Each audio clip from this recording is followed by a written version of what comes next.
हरे कृष्णा। आप सब कैसे हैं? आप सब बहुत खुश होंगे क्योंकि हम सब एक साथ भगवान की शरण में हैं और हम अभी वृंदावन दास ठाकुर के द्वारा भगवान चैतन्य महाप्रभु के गुणों का वर्णन सुन रहे हैं। तो इससे ज़्यादा खुशी की और बात क्या होगी। बहुत जल्दी गौर पूर्णिमा आने वाली है। होली के दिन गौर पूर्णिमा होती है और भगवान का जन्म होता है जिसे हम हर साल मनाते हैं। पर गौर पूर्णिमा गौर पूर्णिमा का आनंद, गौर पूर्णिमा बहुत स्पेशल फील होनी चाहिए हमारे को। ये तभी होगा जब हमारा गौरांग महाप्रभु से अटैचमेंट होगा। चैतन्य चरितामृत, चैतन्य भागवत, चैतन्य मंगल और बहुत सारे ऐसे ग्रंथ हैं जो चैतन्य महाप्रभु के लीलाओं का वर्णन करते हैं। और अगर इन संतों की कृपा हम पर हो, गुरु की कृपा हो और स्वयं गौरांग महाप्रभु की कृपा हो, तो ये सुनते सुनते, ये लीलाओं का चिंतन करते करते हमें गौरांग महाप्रभु से प्रेम हो जाएगा। इससे सुंदर और कुछ भी नहीं हो सकता। यदि हमें गौरांग महाप्रभु के बारे में जो हम पढ़ रहे हैं, वो भजन भी है ना, जार लीला करने प्रवेश लीला, जिनकी लीला, ठीक है, गौरांग महाप्रभु की लीला अगर हमारे कानों में प्रवेश करती है तो हमारे हृदय में कृष्ण प्रेम स्फुरित होता है। हम भक्ति क्या है ये जान ही नहीं सकते, ये जान ही नहीं सकते, समझ ही नहीं सकते जब तक भगवान और भक्तों की कृपा नहीं होगी। चैतन्य महाप्रभु की जो अब चल रहा है, जिसमें हम अभी देख रहे हैं कि वो निमाई पंडित के रूप में हैं और भगवान बिल्कुल वैसे ही जी के दिखा रहे हैं जैसे हमारे जीवन में होता है। भगवान यहाँ पे भक्त की तरह जी रहे हैं। हम वृंदावन दास ठाकुर जी ने इतना अच्छे से एक्सप्लेन करा है और कृष्णदास कविराज जी ने एक्सप्लेन किया है। उन्होंने वो एक्सप्लेन किया है जो और जगह एक्सप्लेन नहीं हुआ। और वृंदावन दास ठाकुर जी चैतन्य महाप्रभु के वो वाली लीलाओं का वर्णन और विस्तृत रूप में कर रहे हैं जो कहीं और अवेलेबल नहीं है। तो ये सारे संत केवल एक ही कोशिश कर रहे हैं कि हम गौरांग महाप्रभु को बारीक से बारीक जाने, उनसे प्रेम करें। और ये बहुत सरल है। बिल्कुल सरलता से श्रवण करके या अध्ययन करके हमें नेचुरली गौरांग महाप्रभु से प्रेम हो सकता है। गौरांग महाप्रभु, प्लीज़ इमिटेशन मत करो। हाथ खड़े करके गौर निताई बोल रहे हैं हम। कोई भी नाम उच्चारण जब हम कर रहे हैं उसमें वो उच्चारण के योग्य क्यों है, वो क्यों हम उनका नाम ले लेके पुकार रहे हैं, क्या है इस नाम में, ये महिमा जानना बहुत ज़रूरी है। और ये केवल और केवल भक्त और भगवान की कृपा से ही संभव है। इसलिए हमें श्री वृंदावन दास ठाकुर, श्री कृष्णदास कविराज गोस्वामी की चरणों में शरण लेनी पड़ेगी। उनके द्वारा ये रचित ग्रंथों को पढ़ना पड़ेगा, समझना पड़ेगा, श्रवण करना पड़ेगा। चैतन्य भागवत, चैतन्य चरितामृत जो प्रभुपाद जी की कृपा से और कितने वैष्णव की कृपा से हमारे इतने करीब है। एक एक वर्ड, एक एक बंगाली अक्षर, एक एक संस्कृत शब्द बिल्कुल सरलता से हमारे सामने रख दिया है, जिसका अर्थ हम बहुत आसानी से समझ सकते हैं और बिल्कुल एज इट इज़, बिल्कुल वैसे ही जैसे उन्होंने वर्णन किया है वैसे ही अर्थ समझा रहे हैं भक्त हमें। तो हमें इसे बहुत जल्दी से जल्दी अप्रोच करना चाहिए ताकि हम भी प्रत्येक दिन गौरांग महाप्रभु का स्मरण करें और उस गौर पूर्णिमा की प्रतीक्षा करें जो उस गौर पूर्णिमा की जब हमें एक्चुअली रियलाइज़ होगा कि गौरांग महाप्रभु का होना, गौरांग महाप्रभु का आना कितना आवश्यक है हम सबके लिए, इस कलयुग के लिए। किस प्रकार से गौरांग महाप्रभु ने कलयुग को स्वर्ण कलयुग बना दिया। ये कलयुग जिसमें केवल हमारा पतन ही पतन है, केवल डाउनफॉल है, उसी कलयुग में भगवान ने कृष्ण प्रेम को, भक्ति को, भाव भक्ति को इतना सरलता से सबको आसानी से दे दिया है। बस देर किस चीज़ की है? हमारी तरफ से हमें लेना है। वो तो बिना किसी डिस्क्रिमिनेशन के सबको समान रूप से बांट रहे हैं। गौरांग महाप्रभु महावदान्य हैं। क्यों? क्योंकि जो नहीं भी उनकी पूजा करता, जो उनको सरेंडर भी नहीं है, उनको भी इतनी आसानी से कृष्ण प्रेम दे देते हैं। अब आप कहोगे कैसे, हमें तो नहीं मिला। अरे बाबा, इच्छा के बिना कुछ भी नहीं संभव। ये सारी सृष्टि केवल इच्छा से ही चल रही है, केवल इच्छा। अगर हम भक्ति की इच्छा करें तो गौरांग महाप्रभु इस कलयुग में इतनी सरलता से हमें दे रहे हैं। पर हमें इच्छा करनी है, और इच्छा किसी के आशीर्वाद से या किसी के संग से ही उत्पन्न हो सकती है। अब चैतन्य भागवत में ये जो चल रहा है ना कि निमाई भगवान अपनी आइडेंटिटी छुपाकर पंडितों की तरह, एक ज्ञानी पंडित की तरह, एक स्कॉलर की तरह नवद्वीप में भ्रमण कर रहे हैं और सबसे आर्गुमेंट्स कर रहे हैं।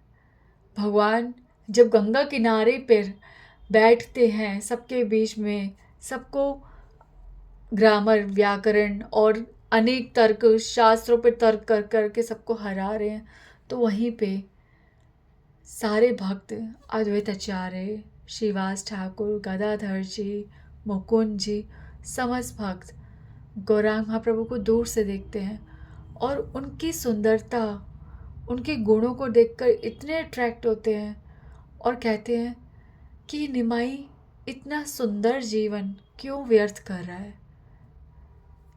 और प्रेयर करते हैं कि भगवान कुछ ऐसी कृपा करे कि निमाई ये अपने सारे ज्ञान, अपने इस सुंदरता को, अपने इस सुंदर जीवन को कृष्ण के चरणों में समर्पित कर दे। ऐसा भगवान लीला करके हमें दिखा रहे हैं कि भगवान भी बता रहे हैं किस प्रकार से भक्ति अचीव होगी। भक्ति किस प्रकार से, एक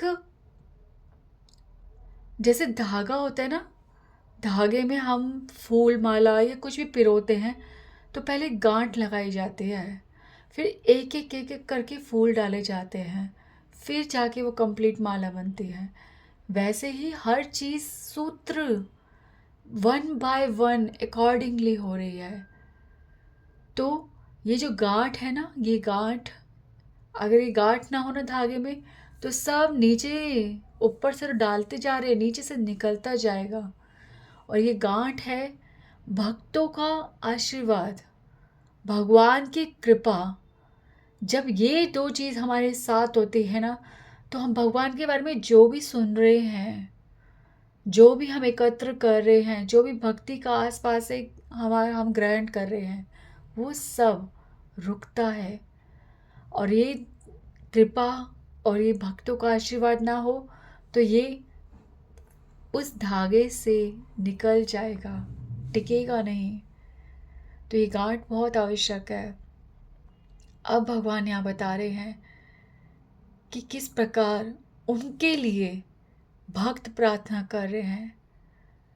अब लोग कहते हैं ना कि मंदिर मत जाओ, क्या आवश्यकता है, या फिर हमारे आसपास कोई भक्त होता है या हमारे दादा दादी या हमारे कोई भी घर में होता है और वो हमें बोलते हैं कुछ कर लो बेटा, कुछ पूजा पाठ कर लो या जोत जला जाए करो, ऐसे ऐसे करके हमारे को कुछ संकेत करते हैं ना, पर हम उनको फिजूल समझते हैं, उनकी उस सलाह को फिजूल समझते हैं।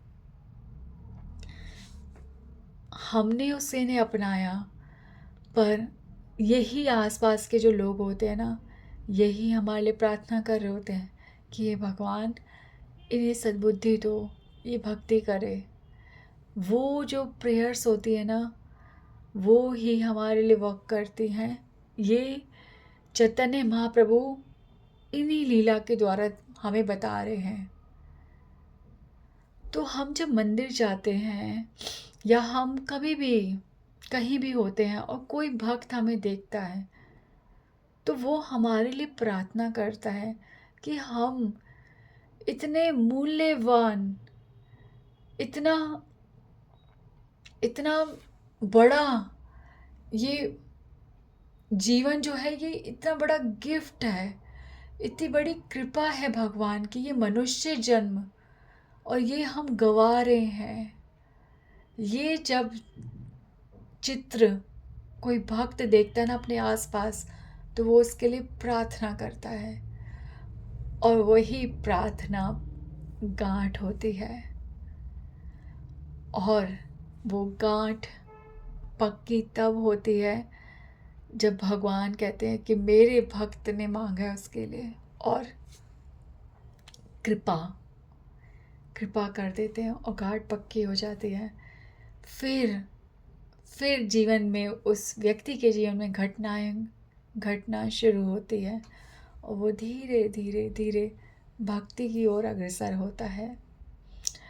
तो यहाँ पर सारे भक्त, श्रीवास ठाकुर सब गौरांग महाप्रभु के लिए प्रेयर कर रहे हैं। एक बार गौरांग महाप्रभु मुकुंद जी को पकड़ते हैं और कहते हैं हमेशा मेरे से भागते हो, आज मेरे पास बैठो, उससे सुनो। अब मुकुंद से जब भी वो कोई प्रश्न करते हैं तो मुकुंद भी बहुत स्ट्रॉन्ग है भक्ति में, तो वो जब आर्गुमेंट में हार जाते हैं तो उनको आनंद आ रहा है, वो महसूस कर रहे हैं कि ये मुझे सिंपल लॉजिक में मुझे हरा रहा है, फिर भी न जाने मुझे क्यों आनंद आ रहा है, ये अवश्य ही कुछ है, ये कुछ स्पेशल है। ऐसे गौरांग महाप्रभु के गुणों को वो महसूस कर रहे हैं। फिर वो प्रेयर करते हैं कि हे भगवान, हे कृष्ण, यदि ये गौरांग मुझे भक्ति में तर्क करके हराए, आपके गुणों की चर्चा करते हो मुझे कुछ समझाए, तो मैं इसका संग एक क्षण के लिए भी ना छोड़ूं। प्रेयर्स काउंट हो गई। हाँ, उसके बाद गदाधर, भगवान ने एक दिन गदाधर जी को पकड़ा और गदाधर से पूछते हैं कि बताओ मोक्ष क्या है, मोक्ष क्या है, लिबरेशन, व्हाट इज़ लिबरेशन। तो गदाधर जी कहते हैं कि गदाधर जी कहते हैं क्या कहते हैं, बताती हूँ आपको। गदाधर जी कहते हैं कि शास्त्रों के अनुसार जब हम जीवन की सांसारिक दुखों में पूरी तरह से लिप्त हो जाते हैं, हम पूरी तरह से दुखी हो जाते हैं, तब हम मोक्ष की तरफ बढ़ते हैं। तब यहाँ पर चैतन्य महाप्रभु गदाधर जी को डिफीट करते हैं कि ये तर्क नहीं है, तुम शास्त्रों का अध्ययन ध्यान से करो, ये तुम्हारा तर्क बिल्कुल सही नहीं है, ठीक है। और गदाधर जी को कहते जाओ और पढ़ो। गदाधर जी मायूस होके निकल जाते, कहते हैं कभी कुछ तो शास्त्रों का अध्ययन करता नहीं, किसी का संग करता नहीं है, बस थोड़ी सी ग्रामर में पंडित क्या हो गया, व्याकरण में पंडित क्या हो गया, सोचता है कि हर चीज़ में पंडित है, ये गलत एक्सप्लेनेशन दे रहा है, ये मुझे गलत बोल रहा है, खुद गलत है ये। और इस तरह से गदाधर जी भी मुड़ जाते हैं और कहते हैं भगवान इन्हें बुद्धि दो। सेकंड प्रेयर, फिर प्रेयर काउंट हुई। अब श्रीवास ठाकुर जी से निमाई मिलते हैं, ठीक है। अब निमाई को बोल रहे हैं, निमाई को बोल रहे हैं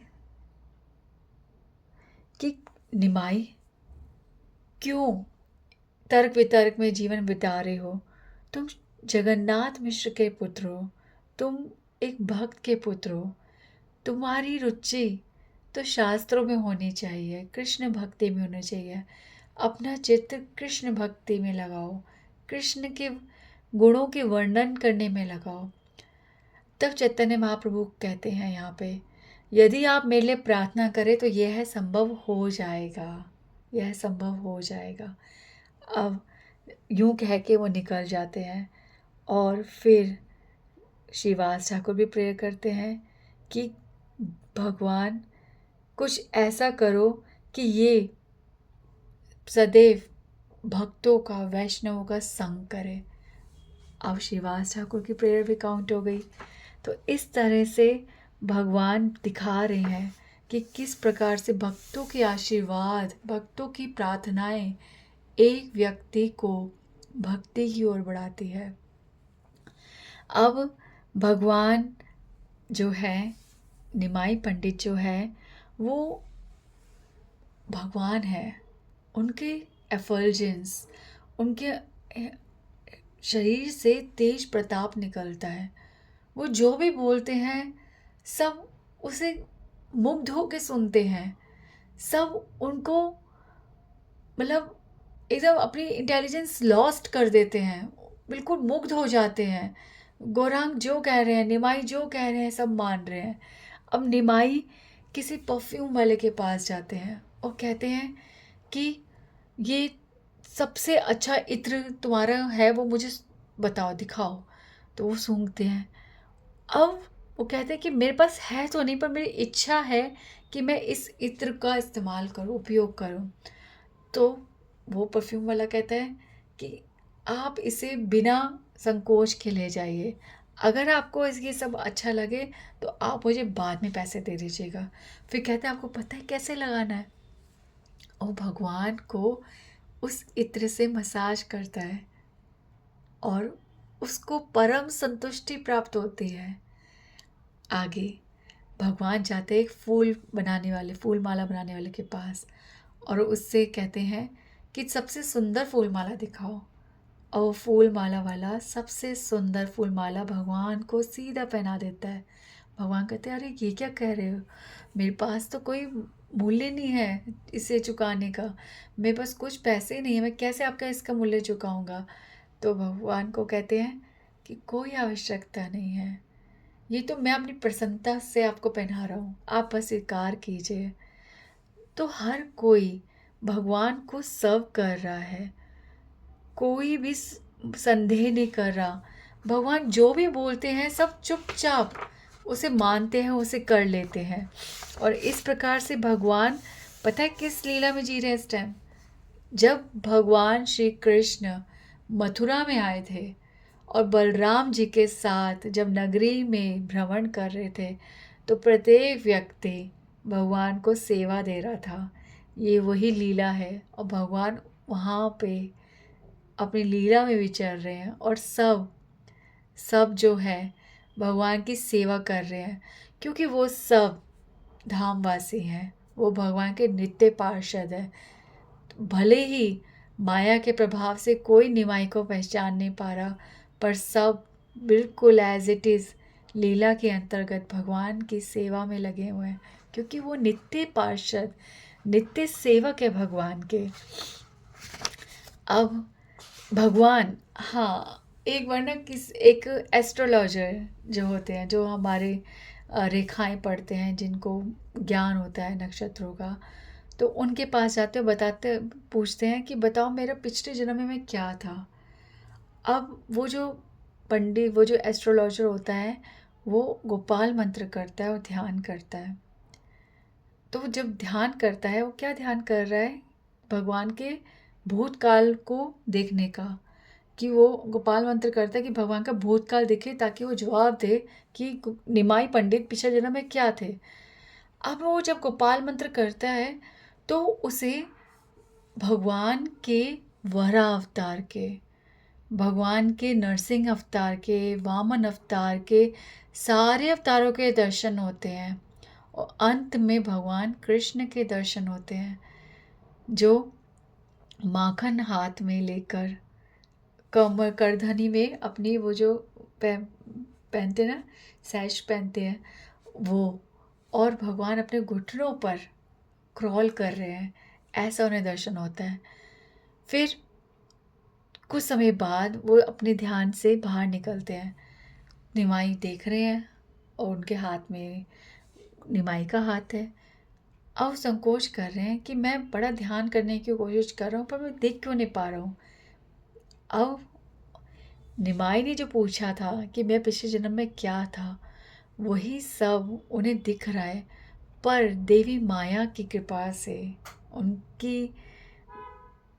उनको भ्रमित कर दिया। वो पहचान ही नहीं पा रहे कि वो साक्षात देख रहे हैं, जो सदैव सत्य में भविष्य बताते हैं।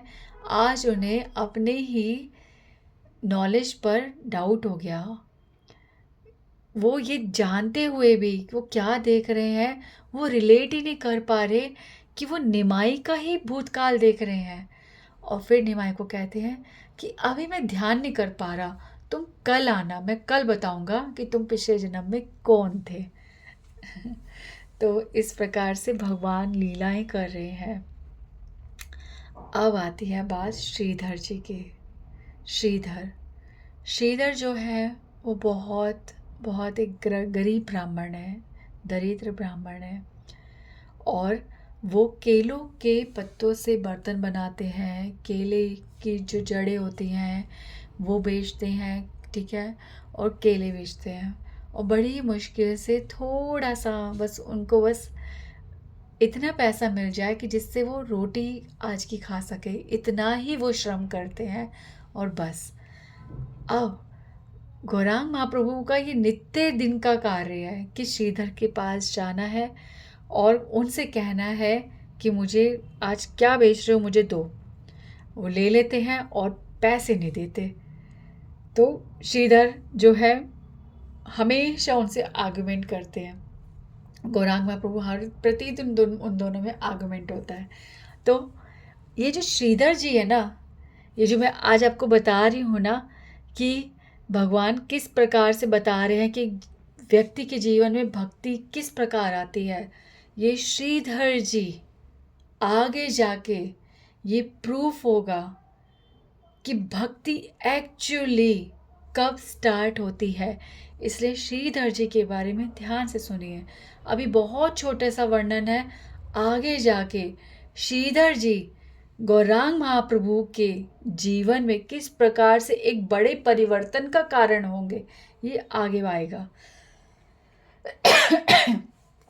तो भगवान श्रीधर जी को कहते हैं, तुम कैसे कपड़े पहनते हो, तुम्हारे कपड़े हर जगह से फटे फटे से हैं, तुम्हारे घर में एक घास का तिनका भी नहीं है, चावल का दाना भी नहीं है, चारों तरफ देखो अपने, तुम क्यों कृष्ण भक्ति में लगे हो। सारे नवद्वीप में देखो, सब चंडी की पूजा करते, देवी दुर्गा की पूजा करते हैं, हाँ, और सबके पास सब प्रकार की मतलब पूर्ति होती है, पर तुम्हारी पूर्ति कोई नहीं होती, तुम ये सब छोड़ क्यों नहीं देते हो। ठीक है, तो श्रीधर ने कहा, तुम बहुत अच्छी बात कह रहे हो, लेकिन मेरी एक बात ध्यान से सुनो।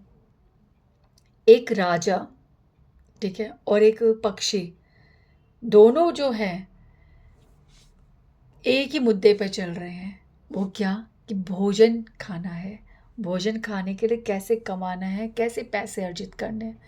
लक्ष्य सबका एक ही है, बस करने के तरीके अलग अलग है, इसलिए हमें वो अलग अलग प्रतीत होते हैं, पर एक तरह से सभी लोग एक ही कार्य कर रहे हैं कि किस प्रकार से इस पेट को भरने के लिए धन अर्जित किया जाए, या फिर कहो कि पेट भरने के लिए किस प्रकार से सब परिश्रम में लगे हैं। तो हर कोई अपनी इस शरीर की डिमांड्स को ही पूरा कर रहा है, ठीक है।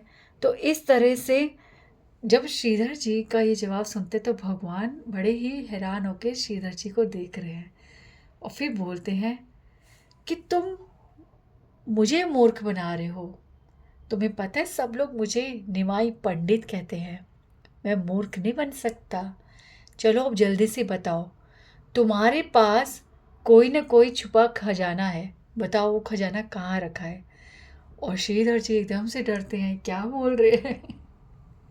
तो कहते हैं जाओ मेरी कुटिया में जाकर पूरी तरह से छानबीन कर लो और कुछ मिल जाए तो मुझे भी बता देना, जाओ छानो। तो कहते हैं अच्छा अच्छा ठीक है, तुम मानोगे नहीं पर ध्यान रखना, जो खजाना तुम्हारे पास है, जिसके बल पर तुम जी रहे हो, जिसके बल पर तुम्हें कोई कमी नहीं दिखती, तुम पूरी तरह से संतुष्ट हो, एक दिन उस खजाने को मैं अपने कब्जे में लेकर ही मानूंगा। देख रहे हो भगवान किस तरह से संकेतों में बातें कर रहे हैं, और माया के प्रभाव से कोई भी भगवान की उन बातों का अर्थ नहीं समझ पा रहा। तो भगवान कहते अच्छा अच्छा अब बताओ कि मुझे आज क्या खिलाओगे। तो श्रीधर जी कहते हैं मैंने तो ऐसे यही रूखा सूखा बनाया है, जो दिख रहा है तुम्हें खा लो। कहते हैं नहीं नहीं, तुम मुझे तुम्हारे पास आज जो जो है मुझे वो सब दो। तो भगवान कहते हैं कि तुम्हारे जो ये केले के जो तुमने पत्तों से कप बनाए ना, इसमें मुझे फल काट के दो। तो वो श्रीधर जी केले की जो कंद होती है उसे काट के उसे सर्व करते हैं और केले काट के खिलाते हैं और इस तरह से भगवान की सेवा करते हैं। तो निमाई से बड़ा परेशान होते हैं श्रीधर, प्रतिदिन परेशान होते हैं। तो वो कहते हैं, निमाई कहते हैं कि अब मैं प्रत्येक दिन आऊँगा और तुम ना बड़ी सरलता से ना मुझे, तुम्हारे पास जो होता है ना मुझे दे देना, चाहे केले या कोई भी तुम्हारी फसल जो उगी है मुझे दे देना, मुझसे आर्गुमेंट मत करना, मेरा समय बहुत जाता है तुमसे ये तर्क वितर्क करने में, ठीक है। तो मैं आऊँ तुम सीधे से दे दो।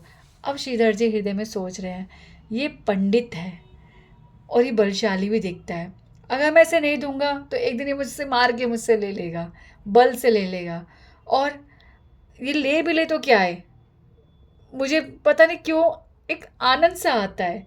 तो ये बल से ले या किसी चालाकी से ले या किसी प्रकार से ले, मुझे क्या, इसमें कहीं ना कहीं मेरा जो भी भाग्य है मुझे वही आनंद मिलता है, इसके कुछ भी करने से मुझे न जाने क्यों आनंद मिलता है, ये जो करता है सो करे। फिर निमाई कहते हैं कि एक बात बताओ कि तुम मुझे सब कुछ देते हो, तुम मेरे बारे में सोचते क्या हो। तो श्रीधर कहते हैं कि मैं बस ये सोचता हूँ कि हर व्यक्ति भगवान का पार्ट एंड पार्सल, भगवान का अंश है, बस इसी प्रकार से मैं हर किसी को देखता हूँ। और तुम भी आके ले रहे हो तो मुझे ऐसा लगता है भगवान मुझसे कोई सेवा ले रहे हैं, तुम्हें जो लेके जाना है लेके जाओ। अब भगवान हैरान हो रहे हैं कि मैं श्रीधर को तंग करने आता हूँ, ये श्रीधर तंग नहीं होता, ये तो हर चीज़ में एग्री कर जाता है। आप ना फील नहीं कर सकते, हम लोग पढ़ रहे हैं, आप ज़रा समझो। अगर हम भूखे रहें, अगर हम भूखे रहें, एक मील छोड़ दी, सेकंड मील छोड़ दी, थर्ड मील छोड़ दी, एक दिन की मील भी अगर हमें प्रॉपर ना मिले तो हमारा मूड कितना फ्रस्ट्रेट हो जाता है, हम कैसा बिहेव करते हैं, हमारी भक्ति परे हो जाती है। अब ये सोचो ये भक्त किस प्रकार के भक्त हैं, आप आप महसूस करो।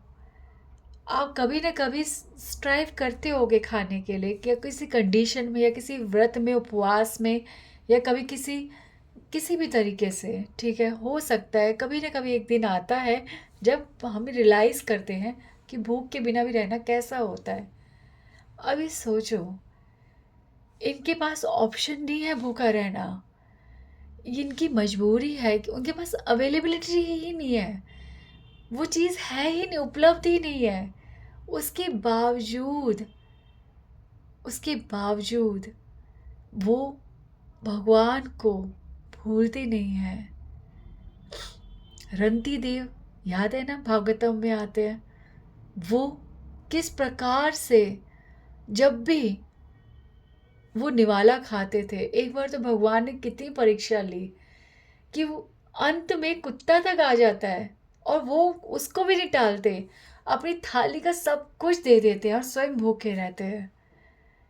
भक्ति बहुत बड़ी चीज़ है। भक्ति हर प्रकार की पूर्ति करती है। श्रीधर जी के पास कुछ नहीं है, श्रीधर जी भूखे थे, श्रीधर जी को कभी कभी अन्न भी नहीं मिलता था, पर रात्रि के समय निरंतर अश्रु प्रवाह करते थे वो, और भगवान हरि का स्मरण करते थे।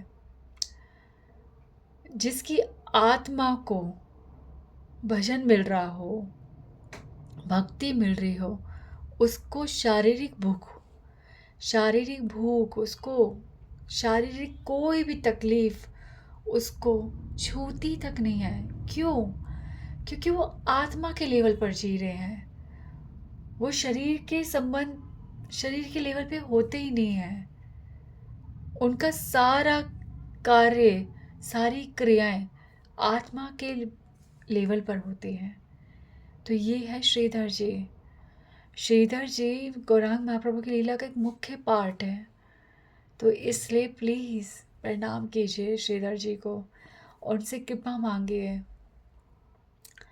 अगर हम गौरांग महाप्रभु के प्रिय पार्षदों से प्रार्थना करेंगे ना, तो गौरांग महाप्रभु बहुत बहुत बहुत प्रसन्न होंगे।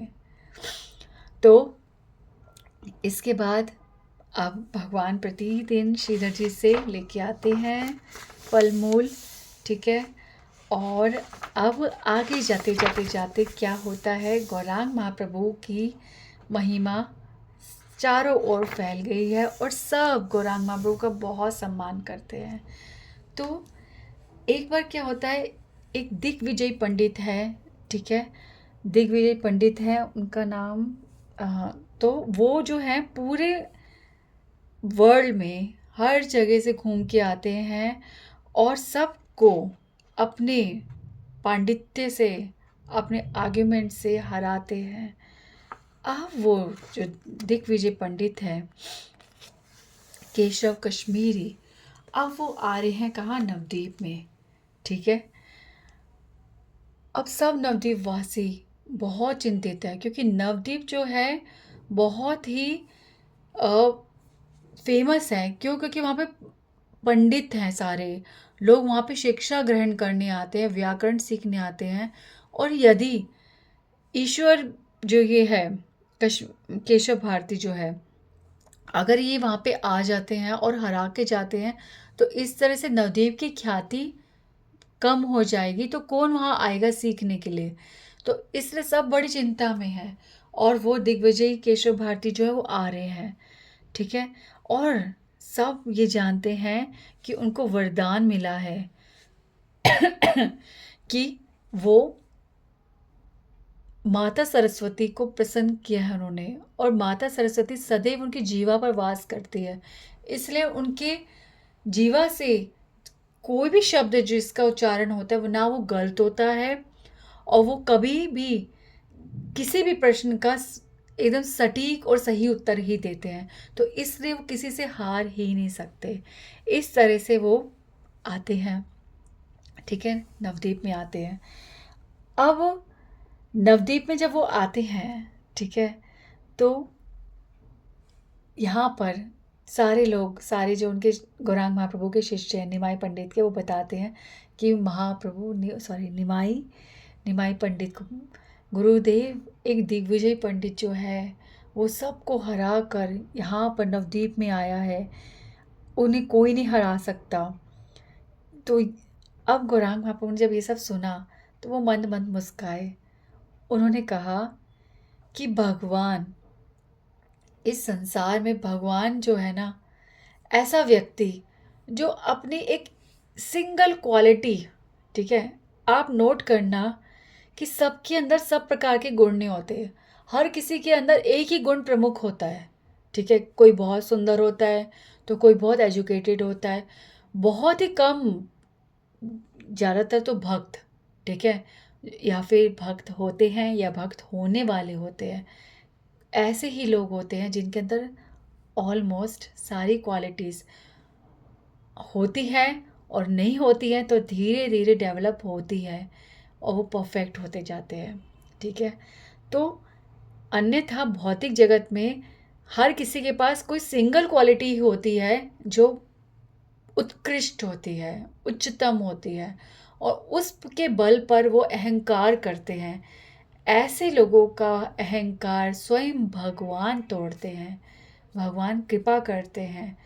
तो भगवान चैतन्य महाप्रभु ये उदाहरण अपने शिष्यों को दे रहे हैं, और भगवान ने यहाँ पे उदाहरण दिए, नहुषा, बाण, नरक, रावण, वेण, इन सब के चैतन्य महाप्रभु ने उदाहरण दिए कि ये पंडित वर होते हुए भी इनके अहंकार का नाश हुआ था, और यही अहंकार की वजह से ही उनका नाश हुआ था। तो इसलिए चिंता की बात कोई नहीं है उसका भी, ठीक है। केशव भारती का भी घमंड चूर चूर होगा भगवान की कृपा से। अब भगवान जो है चैतन्य महाप्रभु, निमाई पंडित, अब वो सीधा नहीं जा रहे दिग्विजय पंडित के पास, केशव भारती के पास सीधा नहीं जा रहे, ठीक है, कि उसे हराए। भगवान क्या करते हैं, गंगा के किनारे जाते हैं और सारे अपने शिष्यों के बीच में बैठ जाते हैं, और जैसे प्रतिदिन की तरह धर्मशास्त्रों की चर्चा करते हैं, तर्क वितर्क करते हैं। अब यहाँ पर बहुत सुंदर सा एक उदाहरण है भगवान की सुंदरता का। भगवान यहाँ पर, भगवान के चेहरे पर इतनी सुंदर मुस्कुराहट है। जब भी भगवान का वर्णन आता है ना, उसे बहुत ध्यान से सुनो, उससे भगवान का चित्र हमारे हृदय में आता है, और हम ध्यान से सुनते हैं ना, और जब हम हरि नाम करते हैं, भगवान का स्मरण करते हैं और उच्चारण करते हैं उनके नाम का, तो वो चित्र आंखों के आगे आता है। ये तभी होगा जब हम जो पढ़ते हैं वो ध्यान से पढ़ें। तो भगवान के चेहरे पर एक सुंदर सी स्माइल है, जैसे चंद्रमा की चांदनी हो। भगवान की दो सुंदर नेत्र हैं, ठीक है, उनसे जैसे दया का प्रभाव बह रहा हो। भगवान के दांत मोतियों की भांति हैं। भगवान के होठ जैसे उगता हुआ सूरज होता ना, हल्का हल्का लाल सा, ऐसे भगवान के होठ हैं। और भगवान की बहुत सॉफ्ट और बहुत डेलिकेट सी बॉडी है।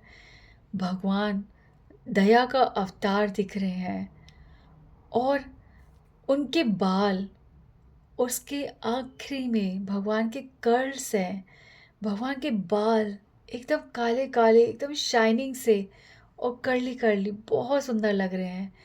भगवान की शेर की तरह भगवान की गर्दन है, और भगवान की बहुत चौड़ी चेस्ट है।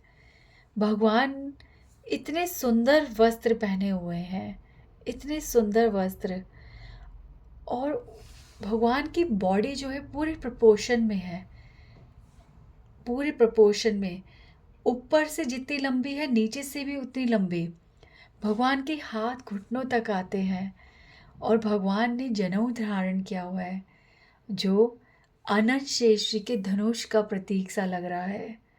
इतने सुंदर लग रहे हैं, और इन सब पर भगवान के माथे पर ऊर्ध्वभाव चंदन का तिलक भगवान ने धारण किया हुआ है। भगवान ने धोती अपनी कमर पे बहुत सुंदर से बांधी हुई है।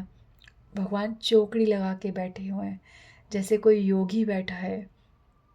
और इस प्रकार से महाप्रभु गंगा के किनारे पर उनको, गंगा जी को प्रणाम करके, अपने ऊपर गंगा जी का छींटा करके, इस प्रकार से वहाँ पे बैठे हुए हैं स्थान लेकर।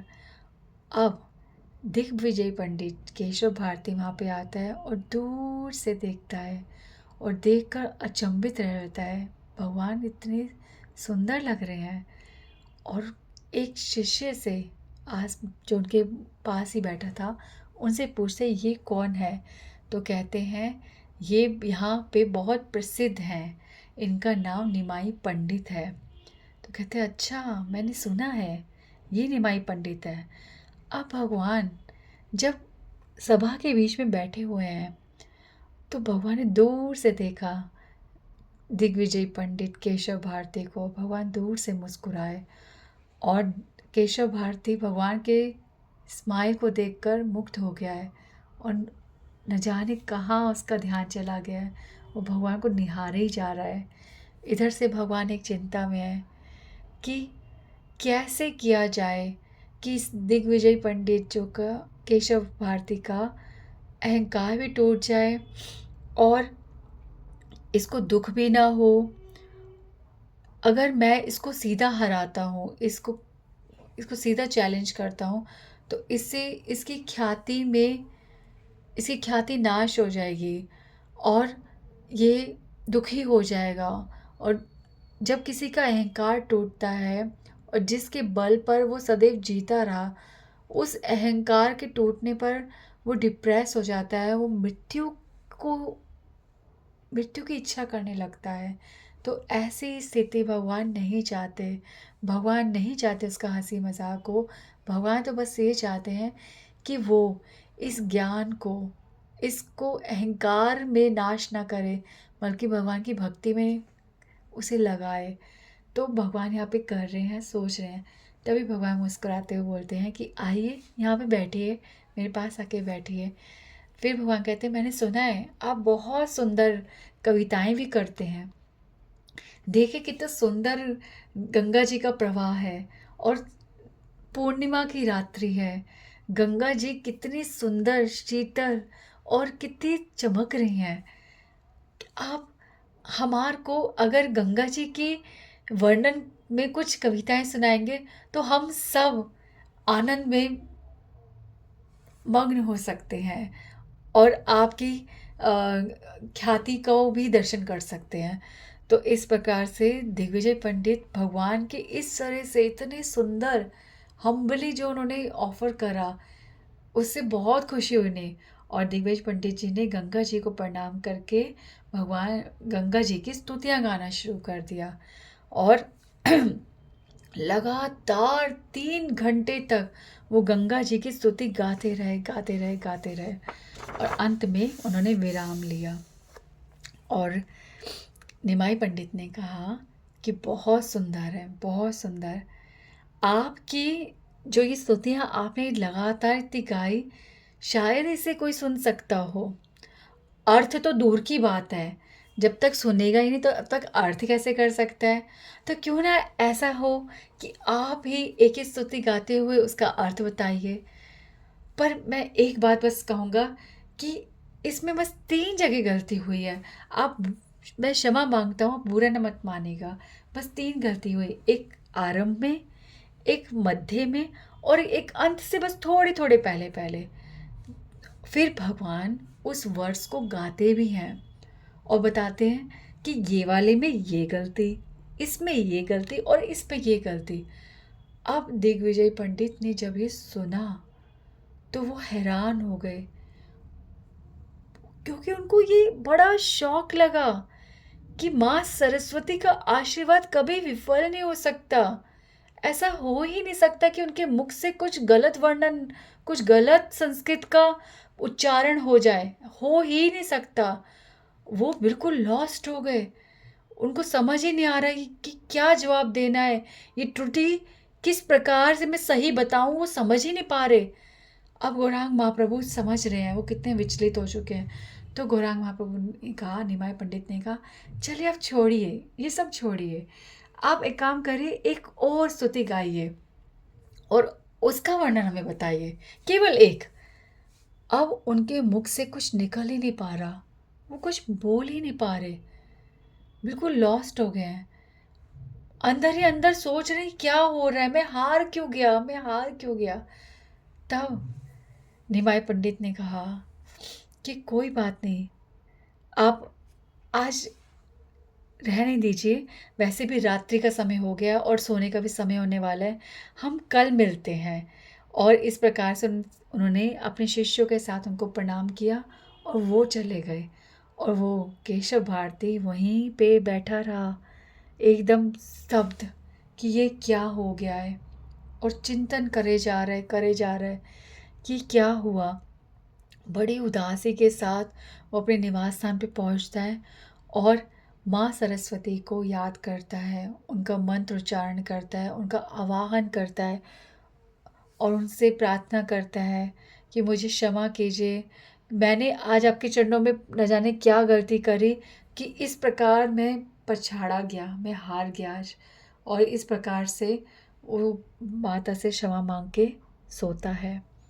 और जब वो सोता है तो माँ सरस्वती उनके स्वप्न में आती है, और स्वप्न में आती है और उनको बताती है कि तुमने तुम जिससे हारे हो तुम जिससे हारे हो वो कोई और नहीं, वो मेरे स्वामी है, मेरे स्वामी। आज मैं तुम्हारे को वो रहस्य बताती हूँ जो जो किसी को भगवान की कृपा के बिना समझ आ ही नहीं सकता। पर एक बात का ध्यान रखना कि ये रहस्य जो मैं तुम्हें बता रही हूँ, यदि तुमने उसका वर्णन किसी से भी किया तो तुम अपने शरीर से हाथ धो बैठोगे, इस जन्म से हाथ धो बैठोगे। तो ध्यान से सुनो।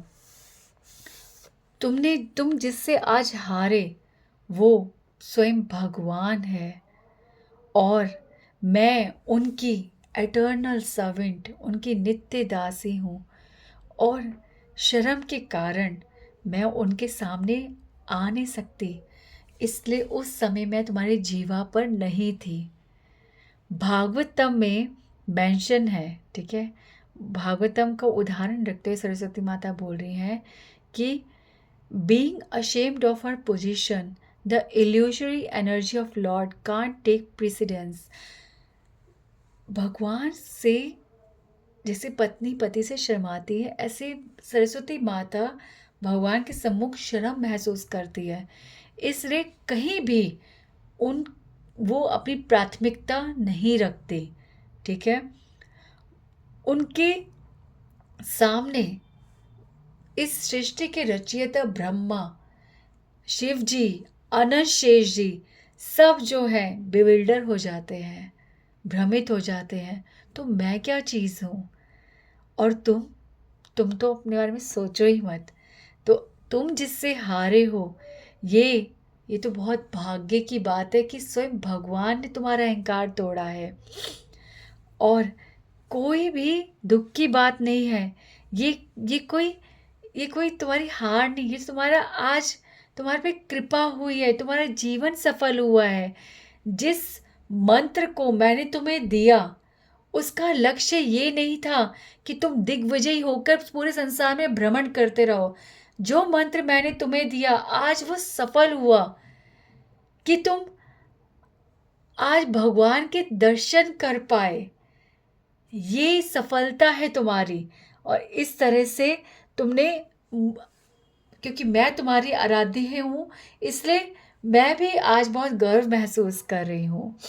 और इस प्रकार से वो कहती हैं कि आज जो तुम सदैव मेरे जो मंत्र का उच्चारण करते हो उसका फल एक्चुअली तुम्हें आज मिला है कि तुमने साक्षात भगवान को अपने समक्ष देखा, उनसे वार्तालाप की, उनसे उनके दर्शन पाए और अपने जीवन को आप एक नई दिशा देने जा रहे हो।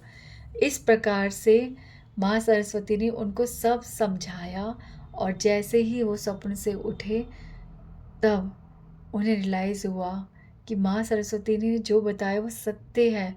और वो उठते ही तुरंत प्रातःकाल बस पहले ही क्षण में सीधा निमाई के घर गए और निमाई को दंडवत प्रणाम किया और बोला कि मैं आपसे क्षमा मांगता हूँ भगवान, मुझे क्षमा कीजिए। तब निमाई अपने ही उसमें, ठीक है, ये क्या कर रहे हो, आप तो दिग्विजयी हो, आप ये किस प्रकार का व्यवहार कर रहे हो, आप खड़े हो, आपकी प्रणाम कर रहे हो, मैं आपको प्रणाम करता हूँ।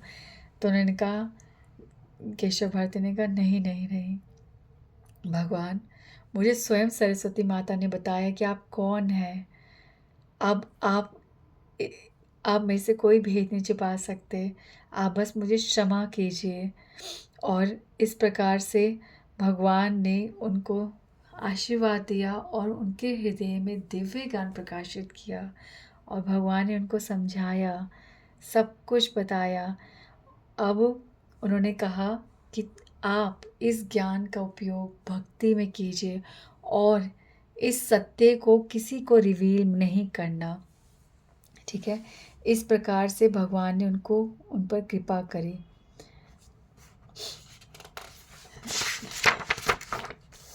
यहाँ पे भगवान एक बहुत सुंदर बात कहते हैं कि माँ सरस्वती तुम्हारी जीवा पर सदैव वास करती है, पर भौतिक ज्ञान से सब कुछ जीतना ये जीवन का, ये हमारे सच्चे ज्ञान का लक्ष्य नहीं है। Knowledge becomes valuable only when it augments the worship the supreme lord. जब नॉलेज, ऐसी नॉलेज जिससे हमें भक्ति का ज्ञान मिल रहा है, तभी वो जो ज्ञान है, भौतिक ज्ञान, वो सफल है। इसे ध्यान से समझो। When death strikes, the soul is forced from the body. जब मृत्यु आती है तो आत्मा शरीर छोड़कर चली जाती है, उसे खींचा जाता है। कोई भी अपनी भौतिक ज्ञान को उस आत्मा के साथ नहीं लेकर जा सकता।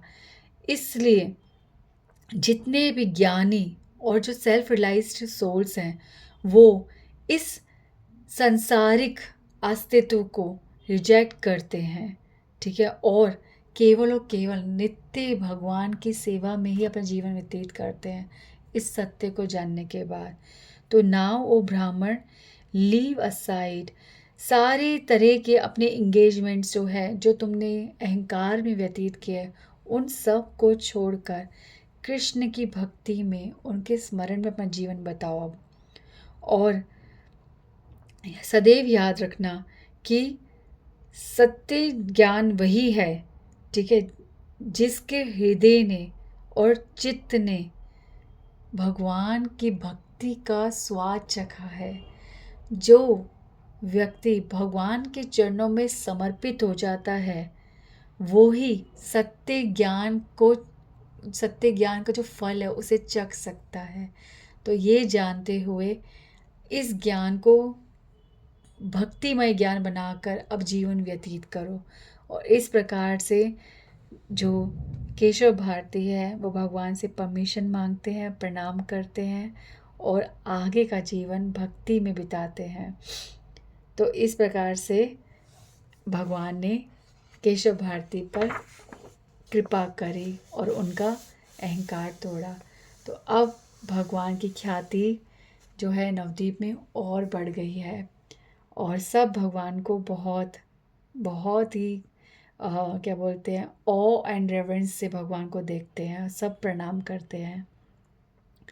तो अब हम लेते हैं वृंदावन दास ठाकुर जी का आशीर्वाद। वो यहाँ पे बोलते हैं कि मैं और हम सब नवद्वीप वासियों को प्रणाम करते हैं, जो भगवान की इन दिव्य लीलाओं का अपनी आँखों से साक्षात दर्शन कर रहे हैं। जो भी व्यक्ति बहुत श्रद्धा के साथ, बहुत ध्यान से भगवान की इस लीला को सुनता है, उसकी विजय होती है। Whosoever hears about his captivating pastime as a scholar will immediately become his eternal servant. और ऐसा व्यक्ति जो इससे ध्यान से सुनता है, वो एक्चुअली स्कॉलर बनता है और भगवान का नित्य पार्षद बनता है, नित्य सेवक बनता है। तो भगवान चैतन्य महाप्रभु और नित्यानंद प्रभु के चरणों में सदैव हम भी आशा रखते हैं, श्री वृंदावन दास ठाकुर की शरण लेकर। तो सदैव उनकी आशा रखना, उनके चरणों में हमें आशा रखनी चाहिए कि वो भी हम पर कृपा करेंगे। एक दिन ऐसा आएगा कि हमारा भी जीवन सार्थक होगा। जीवन सार्थक होना मतलब कि हम हर क्षण में भगवान को याद करें, हर क्रिया में भगवान का ही स्मरण हो, और जब भी भगवान के नाम का उच्चारण हो तो उसमें एहसास हो, एक गहराई हो। भगवान का नाम का उच्चारण करना वैसे ही जैसे हम एक मंत्र उच्चारण करने में बहुत ध्यान से हर एक एक शब्द को ध्यान से उच्चारित करते हैं ना, कि अपराध न लगे, उसी प्रकार साधारण हो या असाधारण, किसी भी स्थिति में, किसी भी परिस्थिति में हम जब भी भगवान का नाम ले रहे हैं वो वैसे ही लें कि जैसे स्वयं भगवान हमारे साक्षात हैं और हम उनको हृदय से पुकार रहे हैं। ऐसे पल पल भगवान को अपने पास महसूस करना, सदैव उनको पुकारना, सदैव उनको महसूस करना और हर कार्य उनके लिए करना, ये ही जीवन की सार्थकता है, यही भक्ति है।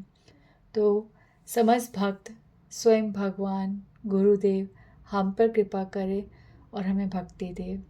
हरे कृष्णा कृष्णा कृष्णा हरे हरे, हरे राम राम राम हरे हरे।